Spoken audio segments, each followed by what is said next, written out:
year is 2018 Anno Domini. I may be a little late to the party on this one, but this is going to be quite an interesting year for the alt-right. I've been trying, without success unfortunately, to find sources that validate my claim in, those who identify with the alt-right or membership of some kind of group. I even tried contacting Richard Spencer, but at this current time, it seems that GoDaddy has taken down his website, altright.com. But we can all notice the paradigm shift.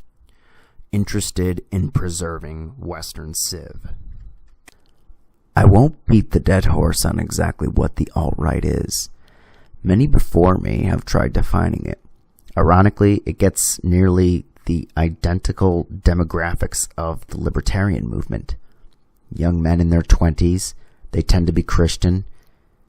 They have little responsibility aside from making their own way in the world and attempting to forge their own destiny, and want freedom from a very dark and oppressive system that threatens Western civilization.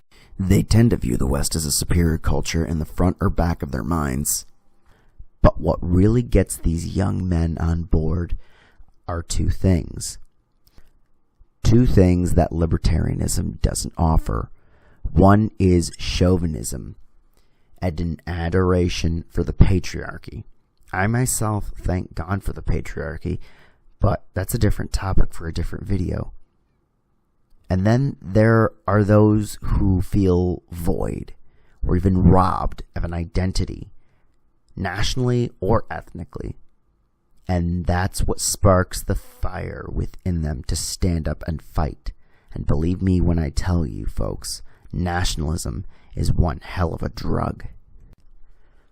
To avoid beating another dead horse, I'll give a quick, slim rundown of a few events and the biggest event of this year, which shattered the jar containing the alt-right from being unacceptable to a mainstream ideology. Race realism is but a breath hair from making its way back into normie discourse. Now, able to compete with any ideology on the modern Western stage, especially in the United States, the final battlegrounds. I'll say this as time goes on, but I will emphasize it now.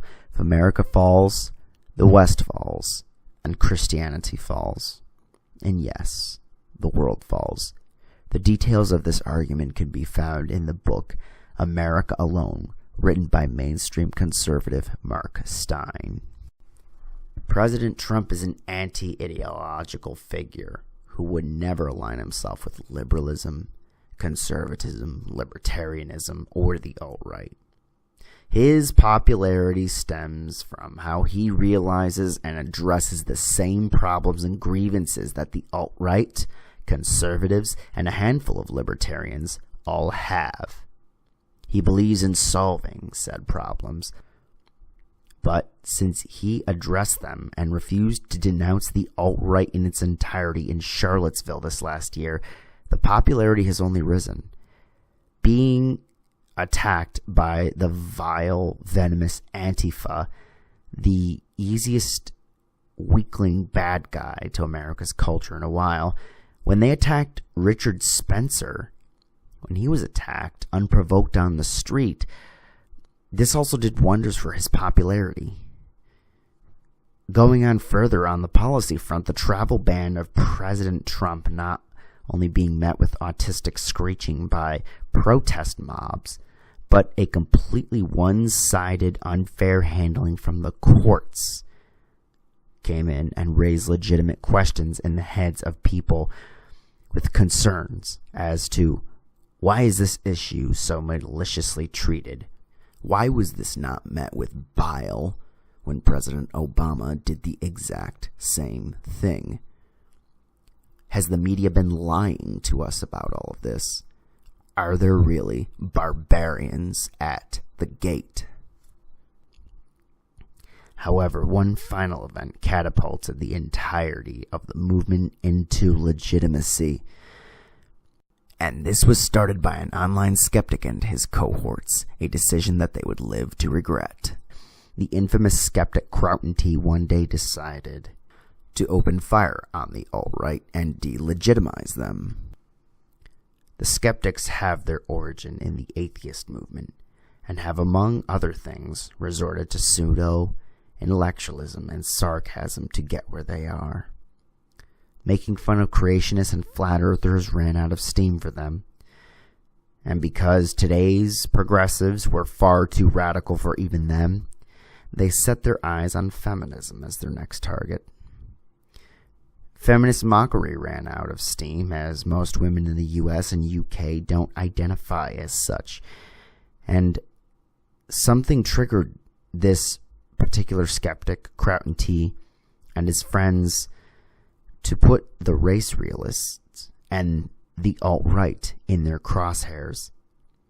The alt-right, however, had the power of belief that both the feminists and creationists had behind them. And this particular group was an intellectual enemy far out of their league. Croton T went for the throat of the alt-right or anyone too cozy with the movement.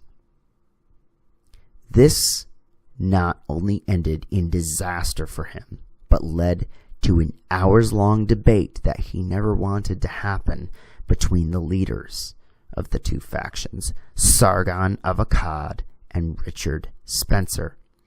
Despite how I myself thought that Sargon trumped Richard on one or two points that he didn't answer very solidly on, don't let me be the judge. The internet rose up as one to decide the champion of that fight, of which was the most watched live stream in the world at the time. Ever since then, things have looked more and more in favor for the alt-right. The alt-right may have bullshit artists within its ranks, but the movement itself is not pseudo in nature. Au contraire, it means to try to go back to the proven foundational principles of history that have proven to work. Multicultural societies, along with societies that stop believing in themselves, are on the verge of collapse. They won't survive. They will fall to an internal civil war or to invaders with aggressive, expansive energy. Almost everywhere in the West is either developing a nationalist front, devolving into civil war, or devolving into a culture war. My question is, when the West is faced with its own extinction, what will it choose? West is best. Deus Vult.